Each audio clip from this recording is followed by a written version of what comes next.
Grew up in Johannesburg, and like all South Africans, loved the bush. Dreamt of the day that I would have a game farm of my own, but in the area I grew up in, that was a very slim likelihood. Started work as an investment analyst originally, and then investment banker ultimately, which led me to a situation where I wanted to be on the other side of the desk, implementing the deals rather than advising people. I was fortunate enough to join a group in South Africa, which was the first technology group of its sort, and over the next 10 years built up the largest electronics and electrical group with partners that worked with me.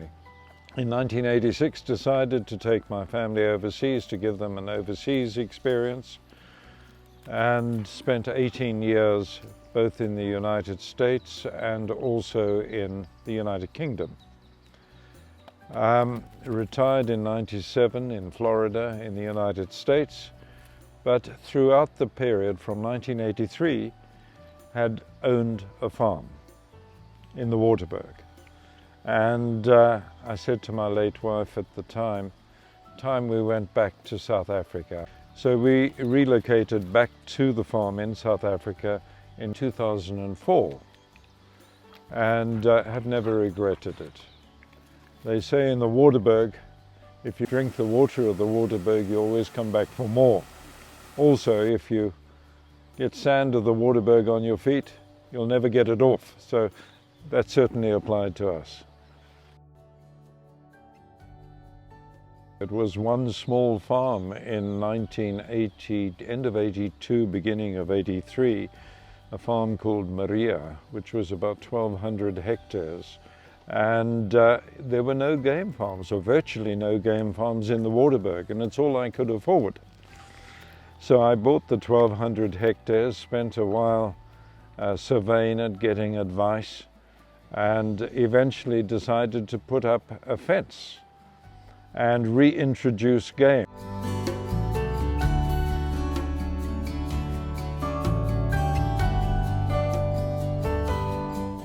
Two adjoining farms, Naveret and Godolphin, were acquired in 1985, and subsequently two developed farms were acquired in 1996.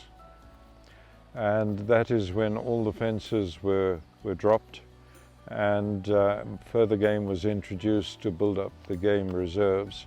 Ended up with about 5,000 hectares. And through the process of reintroducing or rewilding the farms, ended up with a game farm which later became a nature reserve. We applied through the authorities to have it proclaimed a nature reserve under the Proclaimed Areas Act, and very pleased we did that. Everyone in the area said I was mad at the time, and that game farming was not for the Waterberg. Now that was 40 years ago. 90% of the farms in the Waterberg were cattle or agricultural farms. Today, 90% of the farms in the Waterberg are game farms or nature reserves. Right now, we have also introduced cattle farming, but to a very limited extent. The whole purpose being to regenerate the grazing on the farm, because many of the farms in the Waterberg had been overgrazed and overutilized. And we came across the Alan Savory method of reintroducing capital to churn up the ground and to help regenerate the grass, stamp out the moribund grass. And this has had a tremendous beneficial result on the farms in the Waterberg. The fortunate thing about that farm is we have about 20 kilometers of riverine or river area.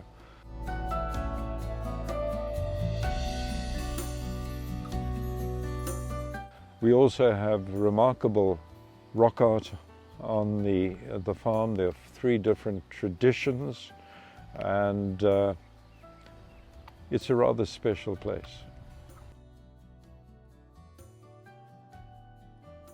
So what we did was, one evening, sitting around a campfire, we sat with the staff and we chatted about names, and no one could come up with a name. But as we were sitting there, we heard the sound of the wind rustling through the leaves, and we asked the staff what they called this in Sepedi, and they said chwebi chwebi, which means the sound of the wind rustling in the leaves.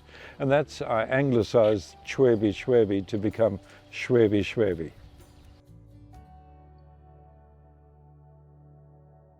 Yes, we have a number of baboons and a number of different troops there. And about 1920, just before COVID, or 2020, just before COVID, a friend of ours recommended that we speak with a Professor Richard McFarland, who was at that stage with the University of Wisconsin.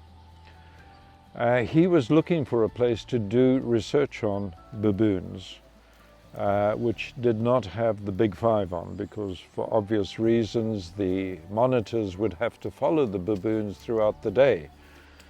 And we started this process in 2019.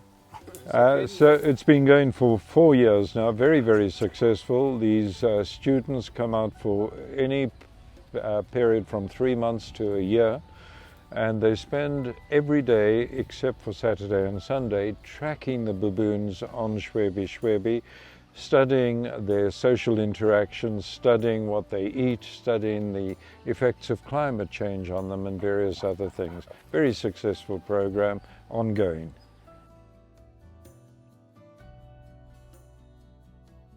Well, I'm not into all the scientific names, but we've been working with Professor Jill Farrant from the University of Cape Town, as well as Professor Rose Marks, who are world authorities on resurrection bush.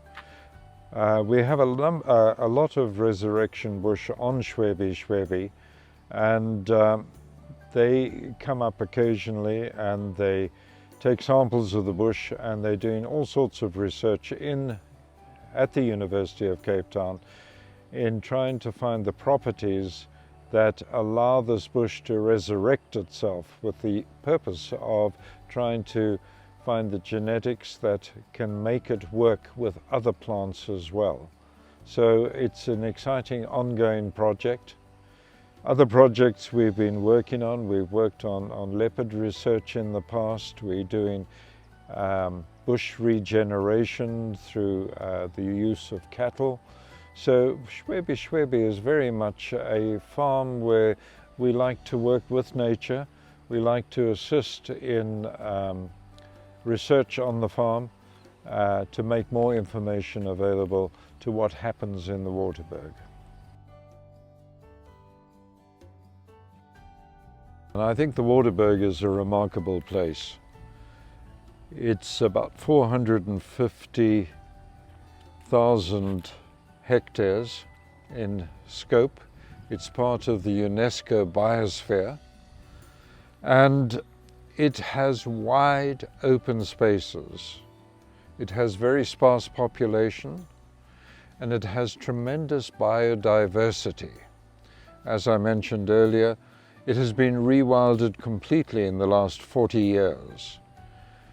It is very close to Gauteng, the main area in South Africa, and as a result it's only about 2 to 3 hours drive from Gauteng.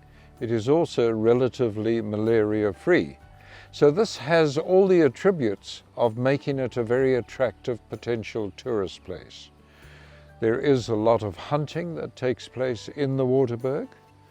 It's a major source of income, and not only by local hunters but by foreign hunters, and it's one of the largest hunting areas in the world at the moment, with the widest range of species.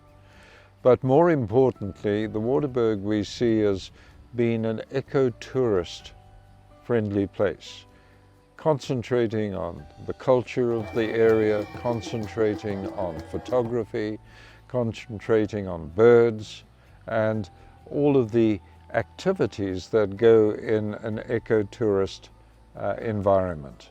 So we're very excited about the possibilities. We're trying to work together with various parts of the Waterberg to make it a more tourist-friendly destination.